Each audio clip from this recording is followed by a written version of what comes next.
Assalamualaikum warahmatullahi wabarakatuh. Kelas 12. Hari ini kita sambung pembahasan soal-soal ya yang bab pertama di semester 2 ini, yaitu radiasi gelombang elektromagnetik. Nah, kemarin kan Miss sudah kasih PPT materi, kemudian sudah video penjelasan juga, terus Miss juga sudah kasih tugas untuk yang keterampilan ya, yang membuat flyer. Terima kasih untuk yang sudah mengumpulkan ya, yang belum hari ini terakhir ya. Nah, untuk pembahasan soal-soal teorinya kita bahas hari ini. Sebelum itu, sebelum mulai, mari berdoa dulu masing-masing. Setelah itu buka buku paketnya halaman 104. Di sini Miss akan coba bahas beberapa soal. Nah, nanti berikutnya kalian kerjakan sebagai nilai pengetahuan ya. Oke, bismillahirrahmanirrahim. Kita mulai ya. Pembahasan soal uji kompetensi halaman 104. Kita coba pengerjaan yang nomor 1 ya. Nah, di situ dijelaskan soalnya berdasarkan pancaran gelombang elektromagnetik yang mempunyai energi yang paling kecil ya. Ingat kemarin cara mengingat atau menghafal spektrum gelombang elektromagnetik yang biar mudah, ingat gak kemarin apa? Kan kemarin kita sepakat ya pakai apa? Pakainya ga suci motor ya kan? Oke. Ga suci motor ya, ini ga-nya apa kemarin? Gamma ya. X-nya adalah sinar X ya, U-nya adalah ultraviolet, C-nya adalah cahaya tampak, I-nya inframerah, mikro atau radar itu sama ya. Tor di sini TV dan radio. Nah, semakin kalau misalkan bingung kayak gini boleh disusun ke bawah, misalkan ga suci motor gini ya. Semakin menuju gamma, apa yang semakin besar? Frekuensinya semakin besar. Nah, ingat frekuensi itu setara dengan energi, maka semakin ke atas ya, semakin menuju gamma, energinya juga semakin besar. Nah, ingat frekuensi sama panjang gelombang berkebalikan ya, berbanding terbalik. Maka justru semakin menuju TV atau radio, justru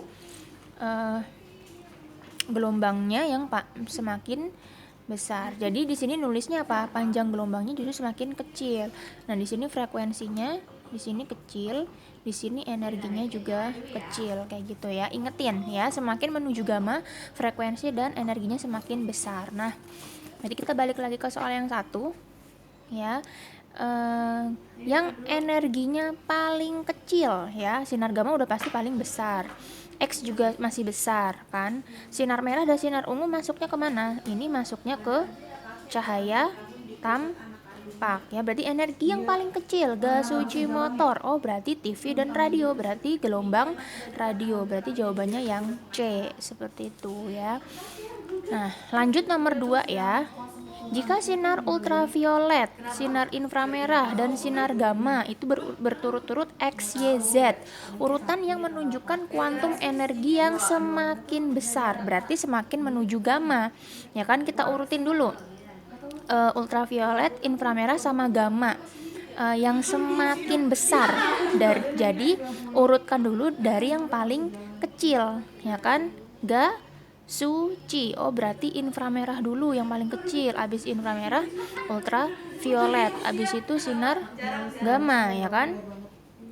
Berarti inframerah tuh tadi apa lambangnya? Inframerah itu adalah si Y ya. UV apa? X ya. Berarti gamma adalah Z gitu. Berarti kan yang semakin besar kan, semakin menuju gamma energi semakin besar. Berarti Y, X dan Z. Y, X dan Z. Oh, berarti jawabannya yang C. Kayak gitu ya. Nah, lanjut yang nomor 3 ya. Gejala yang hanya terjadi pada gelombang elektromagnetik tetapi tidak terjadi pada gelombang bunyi ya. Berarti ini kemarin tuh yang sifat-sifat gelombang elektromagnetik. Apa saja? Masih ingat gak? Coba kita buka kemarin di halaman 100 ya. Di sini bilangnya apa saja yang bisa Sifat-sifatnya tuh apa saja ya? Ada pemantulan ya. Pemantulan itu apa? Refleksi. Pembiasan itu refraksi ya, refraksi. Kemudian ada interferensi, difraksi, dan polarisasi ya. Ingetin, pemantulan, pembiasan, interferensi, difraksi, dan polarisasi. Mana yang tidak dialami oleh gelombang elektromagnetik. Nah, gejala yang hanya terjadi pada elektromagnetik tetapi tidak terjadi pada gelombang bunyi. Kalau gelombang bunyi ini masuknya ke gelombang mekanik ya, karena dia butuh media, dan masuknya juga gelombang longitudinal. Kalau gelombang elektromagnetik ini termasuknya adalah gelombang transversal ya. Mana nih yang hanya terjadi pada gelombang elektromagnetik tetapi tidak terjadi pada gelombang bunyi ya. Ini kan gelombang elektromagnetik sama bunyi sama-sama gelombang nih. Ingat gak waktu pas kelas 11 Miss sudah kasih materi tentang sifat-sifat gelombang ya. Sifat gelombang yang maksudnya di transversal, di longitudinal kayak gitu Miss sudah pernah kasih ya. Ingat, gelombang bunyi itu bisa mengalami dispersi bisa, pemantulan bisa, interferensi, difraksi juga. Jadi yang tidak dialami oleh gelombang bunyi itu termasuk longitudinal itu adalah si polarisasi ya. Kalau misalkan lupa, boleh dibuka lagi PPT yang Miss kasih waktu kelas 11 semester 2 ya, itu tentang gelombang. Silahkan dibuka lagi ya. Oke, kemudian soal apa lagi nih?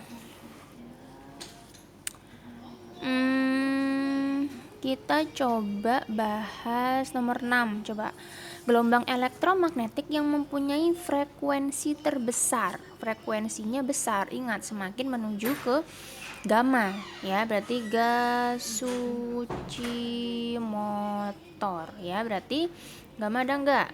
Ada sinar X, berarti sinar X-nya yang paling besar. Ultraviolet masih di bawah. Sinar merah, sinar ungu masuknya ke cahaya tampak ya. Radar itu mikro ya, berarti jawabannya yang sinar X. Nah, kalau nomor 6 ditanya frekuensi yang paling besar, nomor 7 itu yang mempunyai panjang gelombang paling kecil ya. Kalau panjang gelombang yang paling kecil justru semakin ke gamma lagi, kan kebalikan sama frekuensi ya. Semakin menuju gamma, frekuensi semakin besar tapi panjang gelombangnya semakin kecil ya. Berarti sudah dapat dipastikan panjang gelombang yang paling kecil adalah si sinar gamma kayak gitu ya. Oke, itu kan tadi soal teori nih ya. Coba kita buka cari soal yang agak ngitung-ngitung ya. Nah, di sini ada soal tentang pergeseran wind. Nah, pergeseran wind ini nih ya, di pergeseran wind juga ini tuh nanti masuknya ke radiasi benda hitam ya. Nanti di bab yang berikutnya aja ya. Untuk bab ini khusus belajar spektrum gelombang elektromagnetik dulu gitu ya. Coba kita cari yang hitung-hitungan. Nomor 30, coba ya. Stasiun radar mengirimkan sinyal gelombang elektromagnetik terhadap pesawat tak dikenal. Misalkan ini stasiunnya nih, ini ada stasiun. Kemudian di sini ada pesawat nih tak dikenal. Dia mengirimkan sinyal nih ke sini. Selang waktu antara pas ngirim sinyal sampai balik lagi keterima ke stasiunnya, waktunya adalah berapa? 2 kali 10 pangkat 4 sekon. Yang ditanya adalah si jarak S. Berarti ini pakai rumus yang mana? Coba dibuka bukunya halaman 103 ya. Nih, radar ya, untuk mendeteksi letak suatu benda ya, mendeteksi suatu sasaran pada pesawat penjelajah, membantu keamanan dan lain-lain ya. Atau misalkan menengah kedalaman laut, maka bisa dipakai S sama dengan V kali T dibagi 2, di mana S-nya ini adalah kedalaman suatu lautan, berarti jaraknya.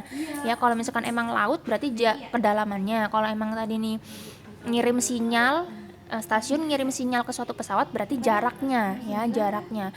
Kemudian sama dengan V. V adalah cepat rambat radarnya ya. Atau ini adalah kecepatan cepat rambat gelombang elektromagnetiknya gitu ya. Cepat rambat gelombang elektromagnetik kemarin berapa? C sama dengan 3 kali 10 pangkat 8 meter per sekon ya. Ini yang di PPT Miss kan nulisnya gimana? S sama dengan C dikali T per 2, dimana C nya ini 3 kali 10 pangkat 8 dikali T. T waktu bolak-balik tadi, misalkan dari stasiun ke pesawat, dari pesawat sampai balik lagi ke stasiun, dibagi 2 ya. Berarti kita rumusnya pakai yang itu, S sama dengan C dikali T bagi 2. C nya berapa? 3 kali 10 pangkat 8, T nya 2 kali 10 pangkat min 4 dibagi 2 ya. 2 sama 2 bisa dicoret, berarti ini sisa 3 kali 10 pangkat 8 dikurang 4 ya, meter per sekon. Nah dia mintanya dalam jarak itu meter ya, maaf meter. Dia mintanya dalam kilometer. Kalau 3 kali 10 pangkat 4 kan 30.000 meter ya. Kalau misalkan jadiin kilometer kan naik 3 tuh, berarti hilang 3 nolnya, berarti sisanya 30 km. Sehingga jarak pesawat yang tak dikenal terhadap stasiun radar adalah yang D, 30 km. Seperti itu ya. Nah silahkan dipahami, apabila ada masih bingung silahkan ditanyakan ya. Boleh japri kemis atau ditanyakan di grup. Kemudian untuk hari ini masih Miss tunggu tugas yang flyer, dan tentu saja kalian harus mengerjakan juga soal yang ini lanjutannya ya, yang di buku paket, supaya buku paketnya kepake gitu ya, karena sayang kalau nggak dikerjain soalnya. Nanti untuk tugasnya Miss sampaikan di WA nomor-nomor berapa saja yang harus kalian kerjakan. Oke? Tetap semangat kelas 12 ya. Jangan takut untuk bertanya kalau nggak paham, dan tugas-tugas lebih disiplin lagi ngumpulinnya. Kalau nggak paham bertanya ya. Mungkin cukup sekian untuk pembelajaran hari ini. Terima kasih atas perhatiannya. Mohon maaf apabila Miss masih ada salah-salah dalam penjelasan materinya ya. Semoga bisa lebih baik lagi ke depannya, dan semoga bermanfaat yang kita pelajari hari ini.